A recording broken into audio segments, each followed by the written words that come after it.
Next നമ്മൾ നോക്കുന്നത് module 23 ആണ്. Writing memos and letters.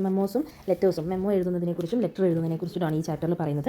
രണ്ടും പ്രൊഫഷണലായിട്ട് റൈറ്റ് ചെയ്യുന്ന കാര്യങ്ങൾ റിട്ടേൺ കമ്മ്യൂണിക്കേഷനിൽ വരുന്നതാണ്. അപ്പോൾ നമുക്ക് നോക്കാം എന്താ പറയുന്നതെന്ന്. രണ്ട് രീതിയിൽ തന്നെയാണ് എക്സ്പ്ലെയിൻ ചെയ്യുന്നത്. മെമ്മോസ് എന്ന് പറഞ്ഞാൽ short and informal internal messages used within an organisation to share information or instructions. എന്തെങ്കിലും ഇൻസ്ട്രക്ഷൻസോ അല്ലെങ്കിൽ ഇൻഫോർമേഷനോ ഷെയർ ചെയ്യാൻ വേണ്ടി ഉപയോഗിക്കുന്ന ഏറ്റവും ചെറിയ ഇൻഫോർമൽ മെസ്സേജസ് സെൻഡ് ചെയ്യുന്ന രീതിയെയാണ് എന്തെന്ന് പറയുന്നത്, മെമ്മോസ് എന്ന് പറയുന്നത്. ഇതിൽ ഏറ്റവും ഇമ്പോർട്ടൻ്റ് ആയിട്ട് ഇൻക്ലൂഡ് ചെയ്തിരിക്കുന്ന കാര്യങ്ങളാണ് ഹെഡിങ് ഉണ്ടാവണം, ഒരു പർപ്പസ് ഉണ്ടാവും, അതേപോലെ തന്നെ അതിനൊരു ബോഡി ഉണ്ടാവും, ദെൻ നെക്സ്റ്റ് കൺക്ലൂഷൻ. ഇതിൽ കീ ടിപ്സ് എന്ന് പറയുന്നത്, റൈറ്റിംഗ് മെമ്മോ എഴുതുന്നതിൻ്റെ കീ ടിപ്സ് എന്ന് പറയുന്നത്, ഇത് ഇൻക്ലൂഡ്സ് ബീങ് ബ്രീഫ്, ഡയറക്റ്റ് ആയിരിക്കണം, അതേപോലെ തന്നെ ക്ലിയർ ആയിരിക്കണം. പക്ഷേ ഇത്രയൊക്കെ പറയുമ്പോഴും നമുക്ക് ലെറ്റേഴ്സ് എന്ന് പറയുന്നതും എന്താണെന്ന് നോക്കണം. അപ്പോൾ ആദ്യം നമുക്ക് ഇതെങ്ങനെയാണ് ഈ മെമ്മോ എഴുതേണ്ടത് എന്നും മെമ്മോസിൻ്റെ എന്തൊക്കെ സ്ട്രക്ചറാണ് അതിന് ഫോളോ ചെയ്യേണ്ടത് എന്നുണ്ട്. അതൊന്നും നമുക്ക് നോക്കിയാൽ എങ്ങനെയാണ് സ്ട്രക്ചർ വരുന്നത്. നമ്മൾ ആദ്യം പറഞ്ഞ ഹെഡിങ് വേണം. ഹെഡിങ്ങിൽ മെമ്മോ അല്ലെങ്കിൽ മെമ്മോറാണ്ടം എന്നും ഡേറ്റ് ടു അല്ലെങ്കിൽ from subject, date to from subject, ഇത്രയും കാര്യങ്ങൾ മെമ്മോയിൽ ഇൻക്ലൂഡ് ചെയ്തിരിക്കണം. ഇതിൽ നമുക്ക് ഈ ഒരു പേജ് നമ്പർ 319 ഒരു എക്സാമ്പിൾ തന്നിട്ടുണ്ട്. അതെല്ലാവരും ഒന്ന് നോക്കണം കേട്ടോ, എക്സാമ്പിൾ എങ്ങനെയാണെന്നുള്ളത്. പിന്നെയോ നമ്മൾ സ്റ്റാർട്ട് ചെയ്യുന്നത് തന്നെ എന്തിനായിരിക്കും, ഒരു ഓപ്പണിംഗ് ആയിട്ടൊരു കാര്യം വേണം.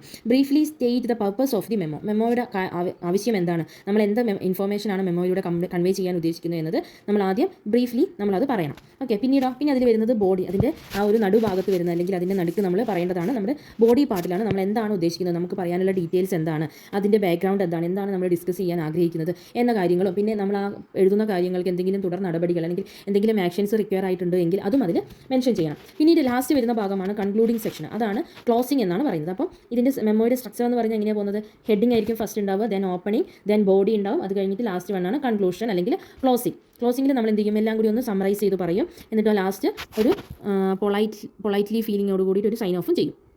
ഓക്കെ, ഇതാണ് നമ്മളൊരു മെമ്മോ എഴുതുന്നതിൻ്റെ സ്ട്രക്ചർ വരുന്നത്. ഇനി how to write a memo, നമുക്ക് എങ്ങനെ എഴുതുന്നതെന്ന് നോക്കാം. അതിൽ എന്തൊക്കെ കാര്യങ്ങളാണ് വേണ്ടതെന്ന് നോക്കാം. State the subject clearly and precisely. Okay, ഇത് ഇമ്പോർട്ടൻ്റ് ആണ്, ഇത് പഠിച്ചു വെക്കണം കേട്ടോ. ഈ കാര്യങ്ങൾ ഇനി നമ്മൾ പറയുന്നത്, get to your main message directly and make your sentence short and simple. നമുക്ക് പറയാനുള്ള കാര്യങ്ങൾ വളരെ മെസ്സേജ് ഡയറക്റ്റ് ആയിട്ട് പറയുക, അതേപോലെ തന്നെ ഷോർട്ട് ആൻഡ് സിമ്പിൾ ആയിട്ട് സെൻറ്റൻസസിൽ പറയുക. പിന്നെ give preferences to direct statement using personal pronouns if necessary ആണെങ്കിൽ പേഴ്സണൽ പ്രൊനൗൺസ് നമുക്ക് ഉപയോഗിക്കാം, അതേപോലെ തന്നെ ഡയറക്റ്റ് ആയിട്ട് സ്റ്റേറ്റ്മെൻറ്റ്സ് കാര്യങ്ങൾ പറയുക. Break up your message into point, ഓരോ പോയിന്റ് ആയിട്ട് ബ്രേക്ക് അപ്പ് ചെയ്ത് പറയുക. പിന്നെ make it brief because your reader may be a busy person and may not have time to read a long message. So നമ്മൾ ഒരിക്കലും എന്ത് ചെയ്യരുത്, ഒരു എക്സ്പ്ലെയിൻ ചെയ്ത് ഭയങ്കര ഒരു എസ്സേ എഴുതുന്ന പോലെയൊന്നും എഴുതരുത്. മെമ്മോ എങ്ങനെ എഴുതണം, വളരെ ബ്രീഫ് ആയിട്ട് എഴുതുക. അത് പോയിന്റ് ആയിട്ട് കൊടുക്കണമെങ്കിൽ അങ്ങനെ പോയിന്റ് ആയിട്ട് തന്നെ നമ്മൾ മെൻഷൻ ചെയ്ത് കൊടുക്കുക. കാരണം നമ്മൾ എഴുതുന്നത് ആർക്കാണ്, ഒരു ഇൻഫോർമേഷൻ കൈമാറാൻ വേണ്ടിയിട്ട് അല്ലെങ്കിൽ എന്തെങ്കിലും ഒരു കാര്യം മെസ്സേജസ് കൈമാറാൻ വേണ്ടിയിട്ട് നമ്മൾ ചെയ്യുന്നതാണ് അല്ലേ. അപ്പോൾ ആ മെസ്സേജ് കൺവേ ചെയ്യുക എന്ന ഉദ്ദേശം മാത്രമായിരിക്കും. അപ്പോൾ അതിനനുസരിച്ച് നമ്മൾ ബ്രീഫായിട്ട് എഴുതണം. ഇനി അടുത്തത് നമുക്ക് നോക്കാനുള്ളതാണ് ലെറ്റർ എന്ന് പറഞ്ഞാൽ ഒരു പേഴ്സൺ മറ്റൊരാൾക്ക് എഴുതുന്നതായിരിക്കും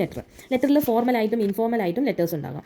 ചിലപ്പം എന്തെങ്കിലും ബിസിനസ് ആവശ്യങ്ങൾക്കായിട്ടോ അല്ലെങ്കിൽ വല്ല ഇൻസ്റ്റിറ്റ്യൂഷനിലേക്ക് അല്ലെങ്കിൽ ഇൻഡിവിജ്വൽസിന് വേണ്ടിയിട്ടൊക്കെ ലെറ്റേഴ്സ് നമ്മൾ കൊണ്ടുപോകാം, ലെറ്റേഴ്സ് നമ്മൾ എഴുതാം. അപ്പോൾ ലെറ്റേഴ്സിൻ്റെ സ്ട്രക്ചർ എങ്ങനെയാണ് പോകാൻ നോക്കാം നമുക്ക്. അതിനാദ്യം വേണ്ടത് എന്താണ്, സെൻഡറിൻ്റെ അഡ്രസ്സ് എഴുതണം. അതാണ് നമ്മൾ എപ്പോഴും എഴുതൽ.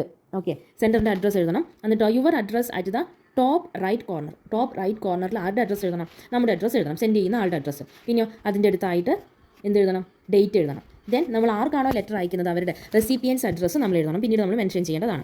പിന്നെ അത് കഴിഞ്ഞിട്ടോ നമ്മൾ ആ ഒരാളെ മെൻഷൻ ചെയ്യാൻ വേണ്ടിയിട്ട് എന്തെങ്കിലും സല്യൂട്ടേഷൻ, അതായത് ഡിയർ അല്ലെങ്കിൽ മിസ്റ്റർ, മിസ്സിസ്, സാർ എന്നെല്ലാം പറഞ്ഞിട്ട് എന്തെങ്കിലും ടൈറ്റിൽ നമ്മൾ യൂസ് ചെയ്യണം. പിന്നീട് നമ്മൾ നേരെ ബോഡി അല്ലെങ്കിൽ നമുക്ക് പറയാനുള്ള കാര്യങ്ങൾ എന്താണോ അതിലേക്ക് പോവുകയാണ്. ബോഡിയിലായിരിക്കും ഇൻട്രൊഡക്ഷനും ഉണ്ടാവുക, മെയിൻ കണ്ടൻറ്റും ഉണ്ടാവുക, അതിലായിരിക്കും കൺക്ലൂഷനും ഉണ്ടാവുക. അത് നമുക്ക് വേണമെങ്കിൽ അതെല്ലാം ഒരു 1-2 പാരഗ്രാഫ് ആക്കിയിട്ട് നമുക്ക് ചെറിയ പോയിന്റ്സ് ആക്കിയിട്ട് എഴുതി വെക്കാം. ദെൻ നെക്സ്റ്റ് ലാസ്റ്റ് വരുന്നതാണ് ക്ലോസിംഗ്. അതിൽ നമ്മൾ യുവേഴ്സ് സിൻസിയർലി അല്ലെങ്കിൽ യുവേഴ്സ് ഫെയ്ത്ത്ഫുള്ളി എന്നെല്ലാം എഴുതാം, അല്ലെങ്കിൽ യുവേഴ്സ്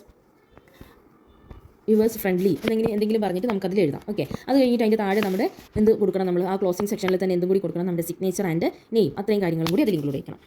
ലാസ്റ്റ് വരുന്നതാണ് എൻക്ലോഷർ. മെൻഷൻ എനി ഡോക്യുമെൻറ്റ് എന്തെങ്കിലും കാര്യങ്ങളൊക്കെ നമുക്ക് കൊടുക്കാനുണ്ടെങ്കിൽ നമ്മൾ അതിൻ്റെ താഴെ അത് എന്ത് ചെയ്യാം, താഴെ നമ്മളത് മെൻഷൻ ചെയ്യുക. കാരണം ഇന്ന ഇത് നമ്മുടെ ഡോക്യുമെൻറ്റ്സ് അല്ലെങ്കിൽ ഇന്ന കാര്യങ്ങൾ നമ്മൾ ഇതിൻ്റെ കൂടെ നിങ്ങൾക്ക് നോക്കാൻ വേണ്ടിയിട്ട് വെക്കുന്നുണ്ട് എന്ന് പറഞ്ഞിട്ട് ആ ഒരു കാര്യങ്ങളെല്ലാം ലാസ്റ്റ് നമ്മൾ മെൻഷൻ ചെയ്യുക. അതാണ് എൻക്ലോഷേഴ്സ്. ഓക്കെ, ഇനി അടുത്തത് നമുക്കൊരു എഫക്റ്റീവ് ആയിട്ടുള്ളൊരു റൈറ്റിങ്ങിന് വേണ്ടിയിട്ടുള്ള കാര്യങ്ങൾ എന്താണെന്ന് പറയുന്നത്, അത് ഇമ്പോർട്ടൻ്റ് ആയിട്ടുള്ളതാണ്. ഒന്ന് പറയുന്നത് ബി ക്ലിയർ ആൻഡ് കൺസൈസ്. നമ്മൾ പറയുന്ന കാര്യങ്ങൾ സിമ്പിൾ ലാംഗ്വേജിൽ വളരെ സ്ട്രൈറ്റ് ഫോർവേഡ് ആയിട്ട് എഴുതുക. ദെൻ നെക്സ്റ്റ് വേണ്ടത് ഒരു പ്രോപ്പർ ഫോർമാറ്റ് നമ്മളത് കീപ്പ് ചെയ്യണം. Next be courteous. Maintain a dignified tone throughout your letter. നമ്മളൊരു മെയിൻറ്റെയിൻ ചെയ്യണം എന്ത്, ഒരു ഡിഗ്നിഫൈഡ് ആയിട്ടുള്ള ഒരു ടോൺ നമ്മൾ ആ ഒരു ത്രൂ ഔട്ട് ആ ലെറ്ററിൽ നമ്മൾ മെയിൻറ്റെയിൻ ചെയ്ത് പോകണം. പിന്നീട് ലെറ്റേഴ്സ് എന്ന് പറയുന്നത് രണ്ട് ടൈപ്പിലുള്ള ഫോമൽ ലെറ്റേഴ്സ് ഉണ്ട്. ഒന്ന് കംപ്ലയിൻറ്റ് ലെറ്റേഴ്സും ലെറ്റേഴ്സ് ഓഫ് എൻക്വയറിയും. അപ്പോൾ കംപ്ലയിൻറ്റ് ലെറ്റേഴ്സ് പറഞ്ഞാൽ നമ്മൾ എപ്പോഴും എന്തായിരിക്കും അങ്ങോട്ടേക്ക് പറയുന്ന ഒരു കംപ്ലയിൻറ്റ് ആയിരിക്കും അല്ലേ. അതിൽ നമ്മൾ പല പോയിന്റുകളും അഡീഷണൽ ആയിട്ട് ചേർക്കാനുണ്ട്. എന്തൊക്കെയാണ്?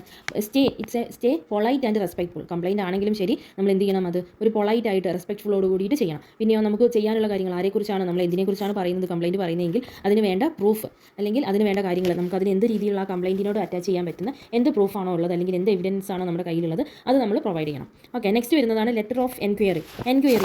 എൻക്വയറിക്കുള്ള ലെറ്റേഴ്സ്. അതിൽ നമ്മൾ കുറേ കാര്യങ്ങൾ നമ്മൾ അതിൽ നോക്കാനുണ്ട്. ഒരു എൻക്വയറി ലെറ്റർ നമ്മൾ എഴുതുമ്പോൾ അതിൽ നമ്മൾ മെയിൻ ശ്രദ്ധിക്കേണ്ട 3 കാര്യങ്ങളാണ്.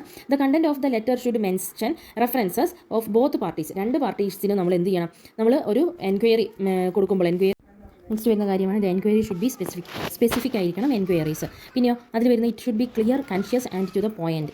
അതിൽ പറയുന്ന കാര്യങ്ങളെല്ലാം വളരെ ക്ലിയർ ആയിരിക്കണം. Ensuring the recipient understands exactly what information you are seeking. നമ്മൾ എന്ത് ഇൻഫോർമേഷൻ ആണോ കണ്ടുപിടിച്ചിരിക്കുന്ന ആ ഇൻഫോർമേഷൻസ് കറക്റ്റ് നമുക്ക് റെസിപ്പിയൻ്റെ അടുത്ത് എത്തിക്കാൻ കഴിഞ്ഞു എന്ന് നമ്മൾ എൻഷുർ ചെയ്യണം. അതേപോലെ തന്നെ അതിൽ വരുന്ന കാര്യങ്ങളെല്ലാം ക്ലാരിഫൈ ചെയ്തതായിരിക്കണം, ക്ലാരിഫിക്കേഷൻ ഉണ്ടായിരിക്കണം നമ്മൾ പറയുന്ന കാര്യങ്ങൾക്കെല്ലാം. ഓക്കെ, പിന്നെ ലാസ്റ്റ് വരുന്ന കാര്യമാണ് it should B make clear and the matter is urgent and needs special attention വേണ്ടതാണ് എന്നതിനാൽ തന്നെ എന്ത് ചെയ്യണം, വളരെ ക്ലിയർ ആയിരിക്കണം, പെട്ടെന്ന് നമുക്ക് മറ്റൊരാൾക്ക് മനസ്സിലാകുന്ന രീതിയിലായിരിക്കണം ഉണ്ടാവേണ്ടത്. ഓക്കെ.